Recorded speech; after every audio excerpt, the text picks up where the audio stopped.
Hi, ఈరోజు recipe వచ్చేసి నేను సింపుల్గా ఆకుకూర పప్పు ఎలా చేసుకుంటాను అనేది చూపిస్తున్నాను. సో దీనికి వచ్చేసి ముందుగా కుక్కర్లోకి కందిపప్పు తీసి కడిగి పెట్టేసుకోండి. మేమైతే పప్పుల్లోకి కారపొళ్ళు వెయ్యం, మేము పచ్చిమిరపకాయలు వేసి చేసుకుంటాం అనమాట. సో దాంట్లోకి మీకు కావాల్సినంత కారం వేసుకోండి, లేదంటే పచ్చిమిరపకాయలు వేసుకునేటైతే పచ్చిమిరపకాయలు. ఈ ఆకును ఏమంటారో తెలుసా మీకు? సో మేము వచ్చేసి ఈ ఆకును సూర్యకాంత్ ఆకు అంటాం అనమాట.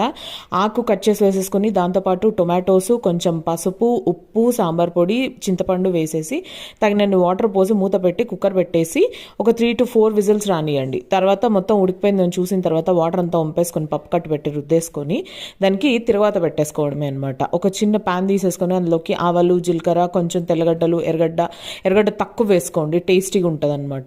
కరివేపాకు, ఎండుమిర్చి వేసేసి మనం వాటర్ పక్కకు తీసుకున్నాం కదా, దాంట్లో కొంచెం పప్పులో కొంచెం వేసేసి కలిపేసుకుంటే సూపర్ టేస్టీ ఆకుకూర పప్పు రెడీ.